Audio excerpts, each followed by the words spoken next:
Hi friends, today we are talking about that, and I would like to thank Karen Michaels, the social media butterfly, for suggesting today's subject. If you have something that you have questions about or you would like me to talk about on my live stream, please feel free to message me. I love your ideas. I'm going to guess that because of today's title, I may have some folks here with me for the very first time. So if you are that person, welcome to my live stream. I'm glad you're here. There are millions, literally millions of people who began their singing life with singing lessons. And this probably happened in high school or sometimes later or earlier, but in any case, typically when you're young. And when you knew that you enjoyed singing, you somehow ended up in singing lessons, whatever your story was.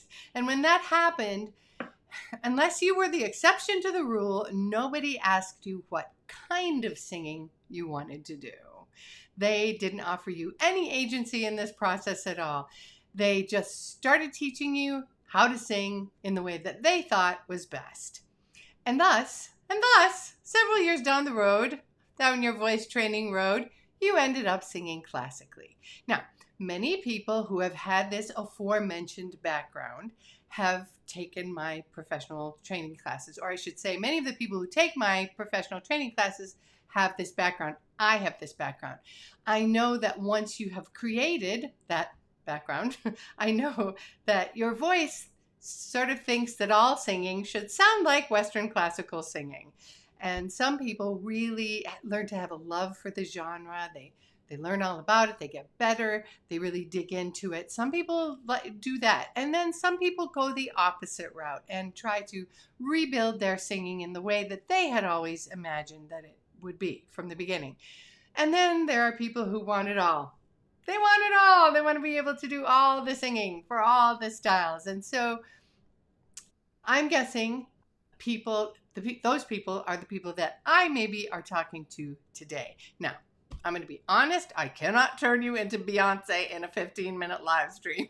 That ain't going to happen. But I can give you a few handy hints. There we go.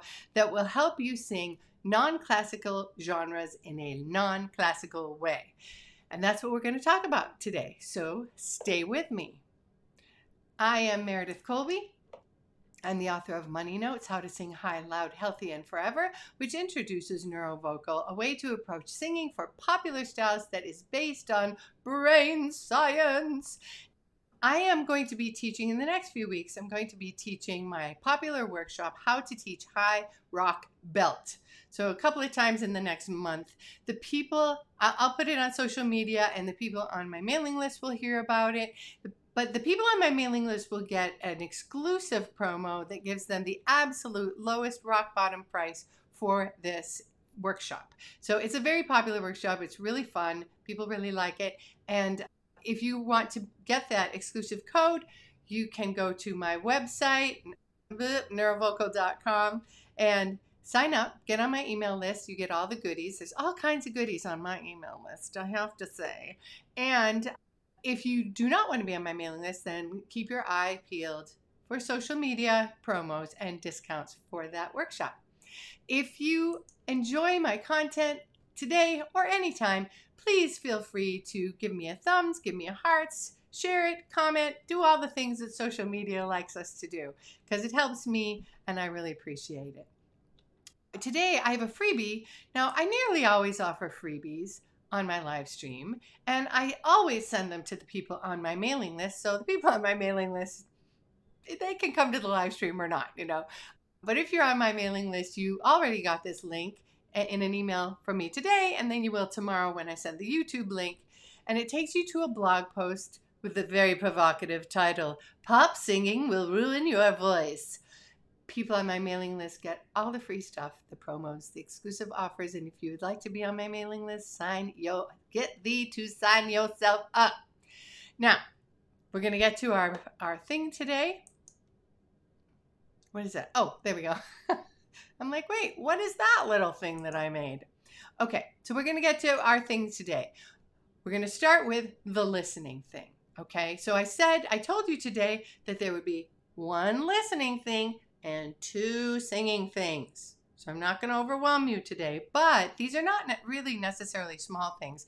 They're things that are going to take a little bit of attention and time from you if you want them to become easy, comfortable, familiar, all the things. You won't be able to use your genius brain to think your way into it. You'll have to actually do your way into it, because that's how learning works. So the first listening thing is we have to talk about how you have been learning music, okay? The listening thing.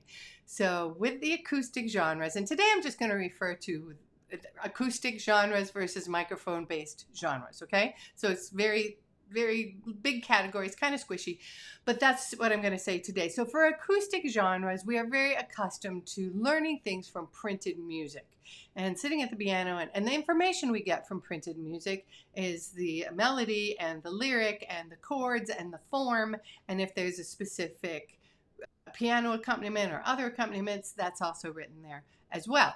And so what is communicated to us as singers is that that's what's important. That's the important stuff. Melody and lyric. And so we can learn the melody and the lyric in the way that it is, and that's good enough. If we are going to sing the melody and the lyric or the libretto in a classical genre, then we're going to stick to the rules of that genre. And so what that says is, if I stick to the rules of the genre, if I know the melody and the lyric, I'm good to go, which is, more or less correct. So in popular styles, that's not so much the case. In popular styles, okay, here's what I'm going to say to you. Popular styles are not, the rules are not dictated by the genre itself. Okay, the rules are dictated by the singer. So this is an artist-driven or artist-centered type of singing. And so if you want to learn about how to sound like, let's say, a jazz singer, okay? If you want to learn to sing like a jazz singer, you have to listen to a lot of jazz singers.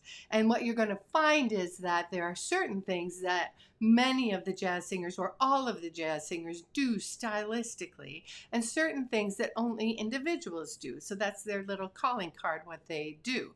Now, how are you going to know? First, a couple of things. One is you're going to listen to quite a few singers in that genre. And then second, you're going to do what I lovingly call stethoscope listening.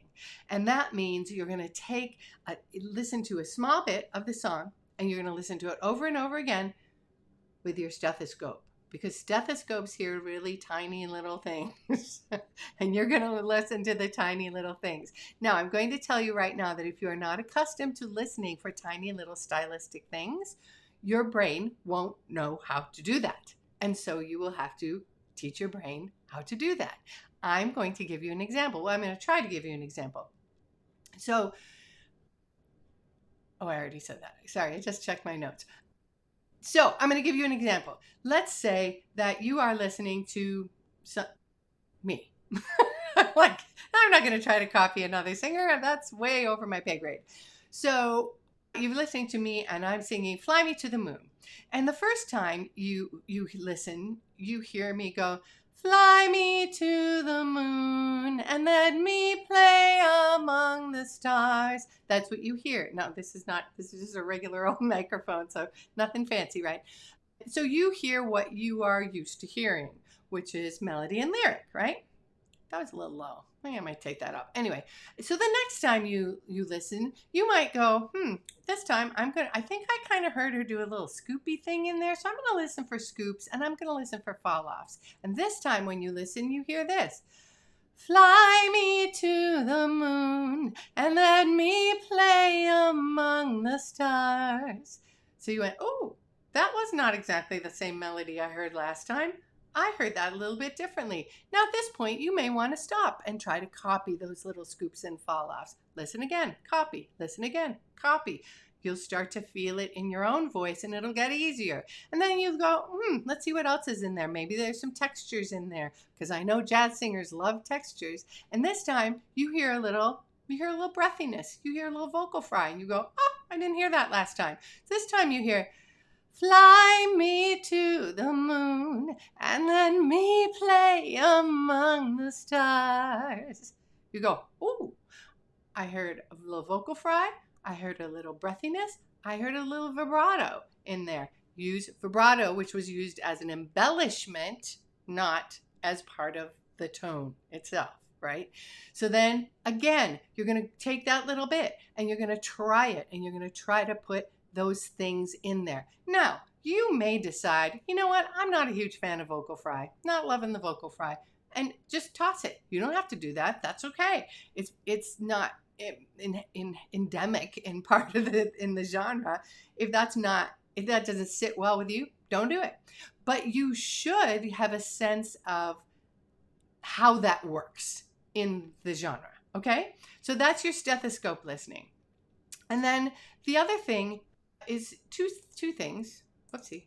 Okay, two things is two singing things. I kind of gave you a singing thing, but this is another singing thing. That was supposed to be a listening thing. The first singing thing is, now buckle up, I'm going to use a scary word here, placement, okay? Now, I don't know what you call this, but all singers and all singing teachers have some way of describing. I'm just calling it placement, okay? You don't have to use that word. You can use some other word. I don't care. But it's some way of describing sort of where that tone is sitting, right? The vocal tract shaping for that individual singer. So it might be, fly me to the moon. That's not typical for a jazz thing, right? Fly, no. Fly is more typical. So you can hear, I'm going to take it from that darker thing and then move it forward, okay? Fly. Did you hear that? Fly. And I changed my vowel a little bit, right? I changed my vocal tract shaping so that I got a more speech-like vowel.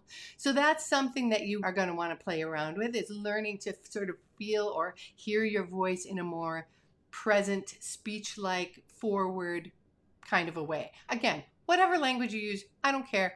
That's the concept, okay? The other thing is straight tone, y'all, straight tone. Now, straight tone can be a little bit of a tricky subject because a lot of times we don't even know when we're doing vibrato because it's just so easy and natural to us.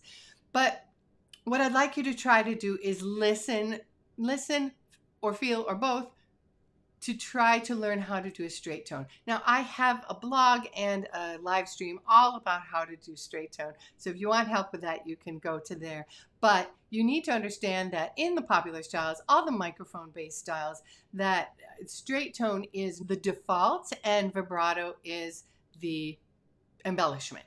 Okay, a vibrato is an embellishment. So when you go, fly me to the moon, that's not a thing, right?